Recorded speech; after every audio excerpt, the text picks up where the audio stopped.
Assalamualaikum warahmatullahi wabarakatuh. Perkenalkan, nama saya Jauharwati Nurul Insani dengan NIM Mahir 320. Di sini saya akan menjelaskan mengenai perkembangan asuransi syariah di Indonesia dan di dunia. Perkembangan asuransi syariah di dunia. Asuransi pertama kali muncul dalam bentuk asuransi takaful yang didirikan di Sudan pada tahun 1979, dikelola oleh Dar Al-Mal Al-Islamic Group, yang kemudian diperluas jangkauan bisnisnya ke berbagai negara di Eropa dan Asia. Hingga tahun 1983 tercatat telah terdiri 4 perusahaan asuransi takaful dan ritakaful yang berlokasi di Jenewa, Bahamas, Luxembourg, dan Inggris. Di negara-negara Arab seperti Arab Saudi, Qatar, Kuwait, dan Bahrain pertama kali mendirikan asuransi takaful internasional pada tahun 1989. Produk dari asuransi Bahrain antara lain asuransi haji dan umroh yang diperkenalkan pada Januari 2004, asuransi kesehatan atau The Best Doctors Takaful Healthcare yang diluncurkan pada September 2004, dan takaful pendidikan. Di Eropa, Inggris mengembangkan asuransi syariah melalui inisiatif HSBSS Amanah. Ambisi Inggris untuk menjadi sektor terdepan dalam pengembangan asuransi syariah di Eropa membuatnya mendirikan International Cooperation and Mutual Insurance Federation atau ICMIF. Perkembangan asuransi syariah di Asia dan ASEAN. Di ASEAN, asuransi syariah memiliki pertumbuhan yang menjanjikan dan kekuatan yang mendasarinya, yaitu kesesuaian sistem takaful dengan prinsip-prinsip Islam seperti tolong-menolong, keadilan, dan bebas dari riba atau bunga, gharar atau ketidakpastian, serta maisir atau judi. Malaysia menjadi contoh keberhasilan pengembangan asuransi syariah karena memiliki sistem regulasi yang matang dan dukungan kuat dari pemerintah melalui Bank Negara Malaysia, serta berbagai produk takaful yang kompetitif di pasar domestik dan internasional. Di Asia Tenggara, asuransi syariah pertama kali diperkenalkan di Malaysia tahun 1985 melalui sebuah perusahaan asuransi jiwa bernama Takaful Malaysia. Selanjutnya diikuti oleh negara-negara lain seperti Brunei, Singapura, dan Indonesia. Malaysia mulai mengembangkan industri asuransi syariah pada tahun 1985 setelah Sudan dan Arab Saudi. Fatwa utama pada 1982 tentang haramnya asuransi konvensional mendorong pemerintah untuk mengesahkan Undang-Undang Asuransi Syariah atau Takaful Aj pada 1984, diikuti dengan pendirian Syarikat Takaful Malaysia. Perkembangan asuransi syariah di Indonesia. Di Indonesia, asuransi syariah dimulai oleh Ikatan Cendekiawan Muslim Indonesia atau ICMI pada 27 Juli 1993. Melalui Yayasan Abdi Bangsa, ICMI bekerjasama dengan Bank Muamalat Indonesia atau BMI dan perusahaan asuransi Tugu Mandiri untuk membentuk tim bernama Tepati, tim pembentuk asuransi takaful Indonesia yang diketuai oleh Rahmat Saleh, dan kemudian menjadi direktur utama dari PT Asuransi Takaful Indonesia atau STI. Dasar utama asuransi syariah yakni gotong royong dan perlindungan bersama. Prinsip ini selaras dengan aturan Islam, di mana akad digunakan sebagai mekanisme untuk mengelola risiko dan pembagian hasil. Sejak tahun 2011, sektor asuransi syariah menunjukkan pertumbuhan yang signifikan. Tantangan perkembangan asuransi syariah di Indonesia. Pertama, ketidaktahuan masyarakat pada produk asuransi syariah. Belum utuhnya informasi tentang keunggulan produk asuransi syariah menyebabkan ketidaktahuan masyarakat mengenai produk asuransi syariah dan mekanisme kerja merupakan kendala terbesar pertumbuhan asuransi. Akibatnya, masyarakat tidak tertarik menggunakan asuransi syariah dan lebih memilih jasa asuransi konvensional. Kesadaran masyarakat untuk ikut berasuransi juga menjadi kendala bagi perkembangan asuransi syariah di Indonesia. Terbukti dari jumlah total penduduk Indonesia, pemegang polis individual baru mencapai kisaran 3%. Perkembangan asuransi konvensional yang kurang begitu menggembirakan dibandingkan dengan kemajuan yang dicapai oleh negara lain. Walaupun telah dibuat Undang-Undang Nomor 40 Tahun 2014 tentang perasuransian dengan maksud untuk meningkatkan gairah masyarakat untuk memanfaatkan jasa asuransi yang sekaligus juga sebagai sarana mobilisasi dana untuk pembangunan. Hal ini dipengaruhi adanya keraguan tentang kehalalan jasa asuransi konvensional.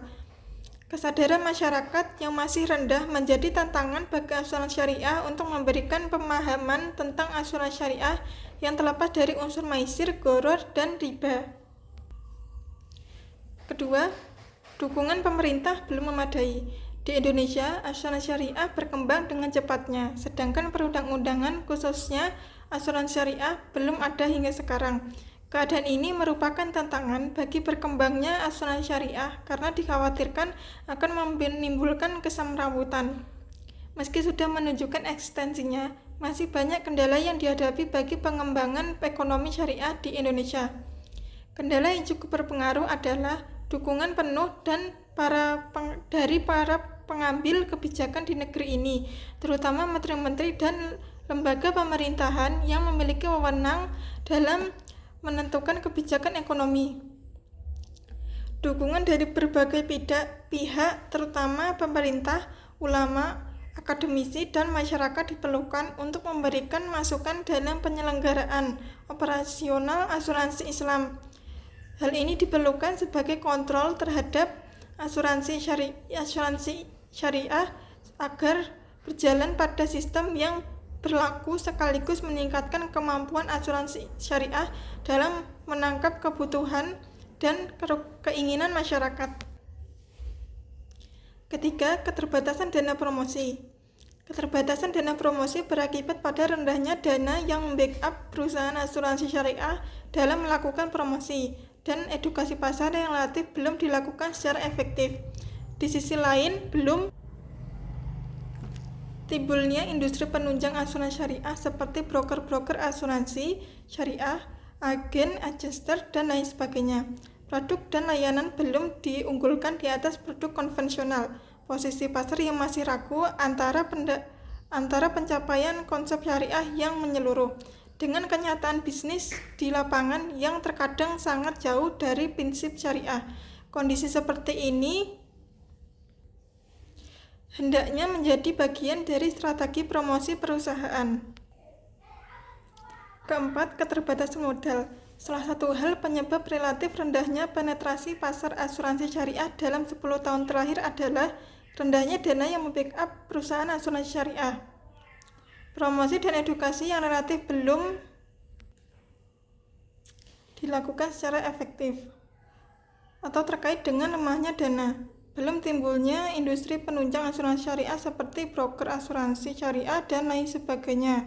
Lalu produk dan layanan belum diunggulkan dari produk asuransi konvensional.